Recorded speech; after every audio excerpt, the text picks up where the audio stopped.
Do your family members just really trigger you sometimes to the point where you don't even know what to do? You just get really angry and activated.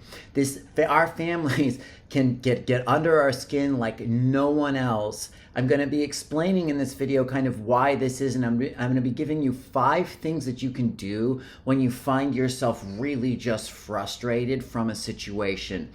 My name is Adam. Welcome back to my YouTube channel. Before we get started for today, I just want to let you know if you need a little extra help kind of untangling from your family members, I'm doing a live call this Sunday at 10 a.m. So that's August 11th on disentangling from really toxic and negative family ties. It's a somatic release energy clearing. It's very powerful. You get a copy of the recording whether you do it live or not. There is a sign up link in the description. Okay, so I love my family. I've done a lot of work on healing my relationship with my family, but there are certain aspects and patterns that can still to this day, really activate me. Now, not anywhere near like it used to. In fact, it's like, 10% of what it used to be. But a lot of the clients that I work with have been stuck in situations with either partners or parents that they can't quite get out of yet, even though it's toxic. And so they're constantly being activated and triggered all the time.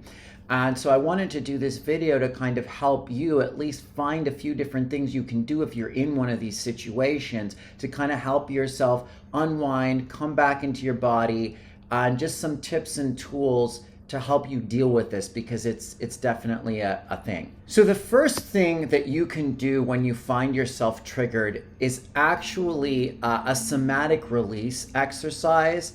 I'm going to just walk you through it right now. It's something to bring your energy back into your body. This is a warm-up I do with for a lot of my sessions. So what you're going to want to do is take your hands and interlock them like this. This is obviously after, you get a little bit of space, or you go into your room, or you get away from whomever. Sit down in a chair with your feet on the floor, take your hands, interlink them like this, and you're going to put your hands behind your head. And then you're going to keep your head forward and take your eyes and twist them, kind of pull them as far as you can to the left, until you naturally yawn, swallow, or sigh. Or if you don't have that reaction, then just for 30 seconds. So you're just gonna kind of pull them, and eventually you'll kind of breathe in, or you'll swallow, or you'll sigh. You're gonna do that to the left, and then you're gonna come back to center, and then you're gonna do it to the right until you yawn, swallow, or sigh. And this will help kind of bring your energy a little bit more into your nervous system and help you deactivate. Okay, now the next thing that you want to know, after you get a little bit of space, you calm down just a little, and even when you're in the middle of it, seek to understand that these patterns are not yours. A lot of what we're dealing with are imprints from our family and our ancestors. You can check out the last video I did on It's Not You, It's Your Family, to get a little bit more detail around imprints. But we take everything so personally, especially when it comes from family members, because we have been linked to them and these patterns from the day we were born. And as children, we personalize everything because we don't know any better. So if you got yelled at for something a lot as a child, it had nothing to do with you, but you have years of just believing in your body that it does. So anytime a family member gets frustrated or says something or acts out, the inner child just goes to take it like, I did something wrong, I'm bad, I'm awful, I'm not enough, whatever it is. So when you start to see that these are just patterns, they're just behavioral patterns, and they don't ultimately belong to you. They belong to your ancestors and the other person. You can begin to disidentify from them. Now, that's not dissociating. You don't want to dissociate and leave your body. You want to go into a neutral observer state where you're not reacting so much. And I know this is really tricky, but basically just see it as like, oh, that's their stuff. Oh, that's them, it's not me. Or, oh, these are thoughts I'm thinking, these are emotions that I'm having. It's a reaction in my body that's occurring, but it's not me. This helps bring you into neutrality, and you can start to separate from the thoughts, emotions, triggers, traumas, and patterns. And that will begin the process of being able to release them. Okay, the third thing that you want to do, or that you can do. This is a little bit complicated. I'm going to break it down, but you want to look at what you're learning on like a higher, more esoteric level from these patterns. One of the trickiest things to navigate is, and you can't really even do it until you understand it's possible, is to differentiate between your inner child and your higher self. So what you want to do first is look at the wounding that's coming up, because the wounding comes from the inner child, like I talked about in the second example. It's not the inner child's fault. So the kid in you didn't do anything to deserve any of the treatment or abuse. It was just an innocent kid. And you need to kind of spend some time with that kid and acknowledge the kid.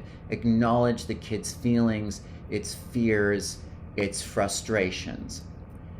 But then what you want to do is, it doesn't do any good to become a victim. And this doesn't bring you into victim consciousness, but it can. A lot of times it's like, well, I didn't do anything, then we kind of do fall into victim consciousness.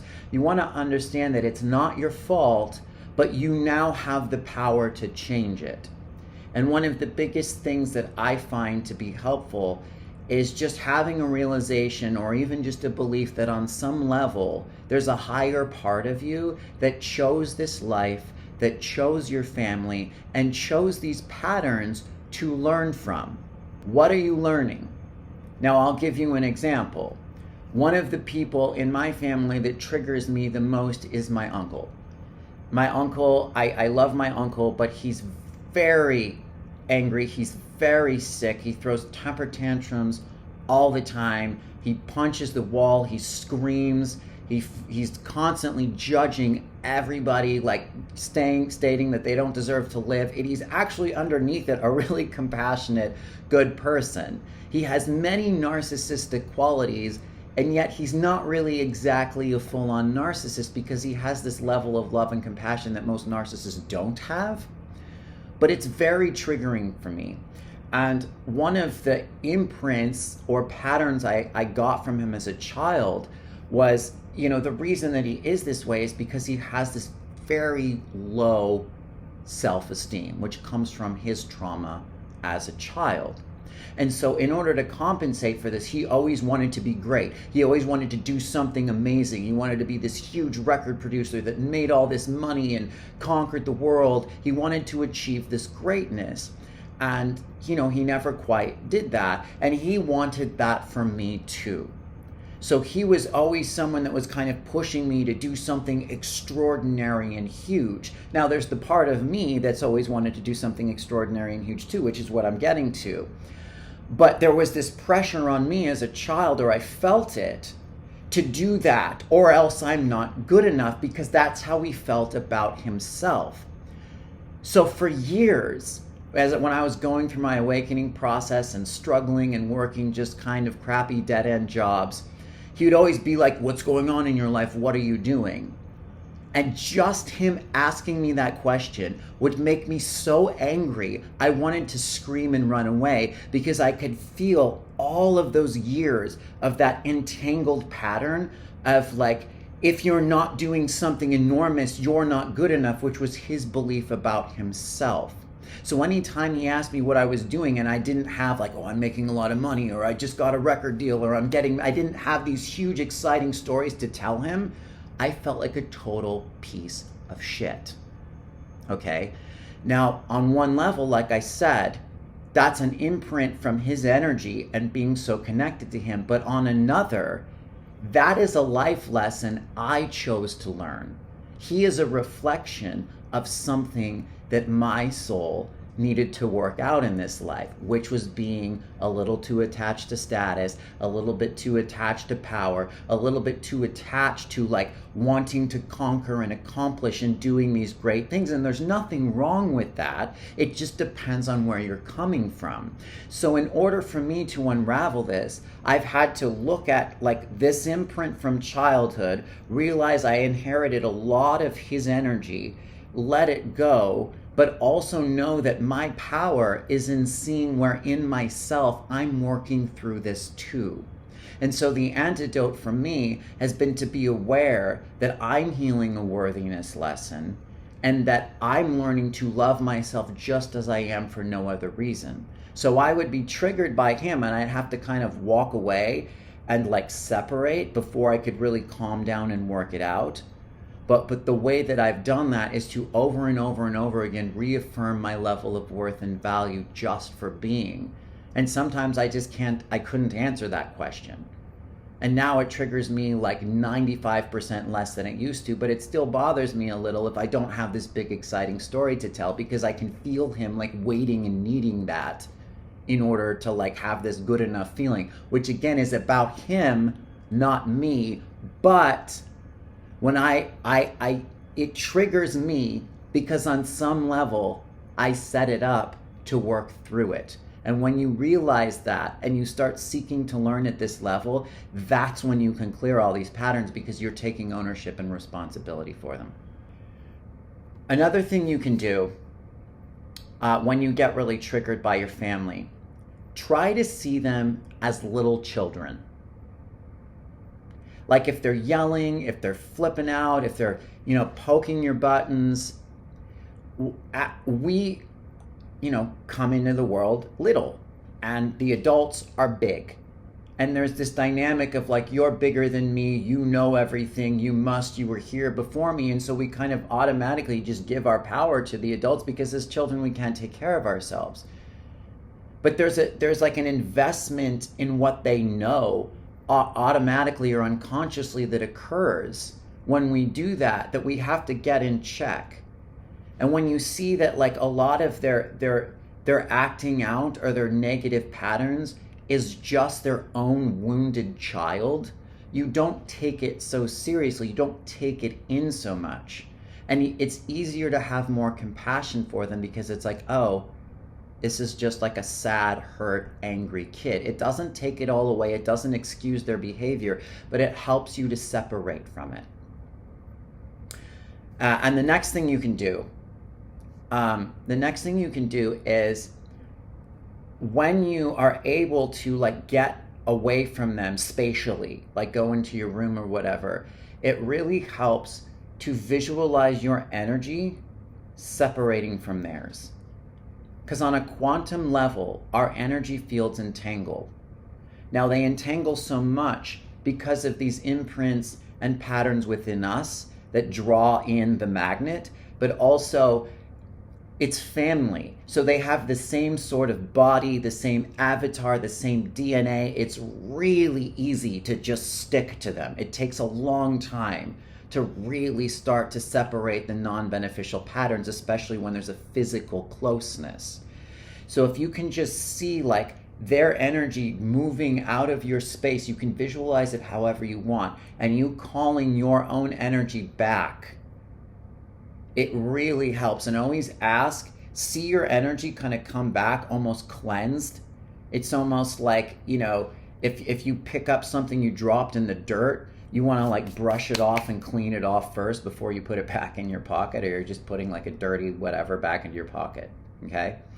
And I'll give you one more thing that you can do too. This is the sixth thing, but always look to process your anger.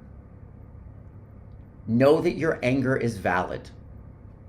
There are a lot of things that we get mad about and have been frustrated about for years. And one of the reasons these patterns stick so much is because we don't know what to do with the anger. We don't know how to get it out. Something you can do after you kind of do that exercise to bring yourself more into your body. Just spend a little time feeling it. You can kind of push on an object, you can push on a wall, you can push on a desk. It's like you need to move the energy out of your nervous system and just kind of intend to have all the anger just come out and release. You can also call out the reasons you're angry. Just stating it helps. Like if you start telling a story like this happened and then this happened and then they did this and they did that, goes nowhere. That's what people do in therapy. You're just spinning your wheels nowhere. What you can do is use feeling statements, because that connects you to your nervous system and your emotions. I'm angry that this. I'm angry. And you can even talk to them in your mind. Like, I'm angry that you always put me down. I'm angry that you're always in a horrible mood. I'm angry that you're always seeking to judge what I'm doing with my life. And feel it, and just, like I said, push the anger and energy out. And then what you can do, and this sounds kind of trivial and like non-specific or scientific, but it really does work. Bless them. Bless them.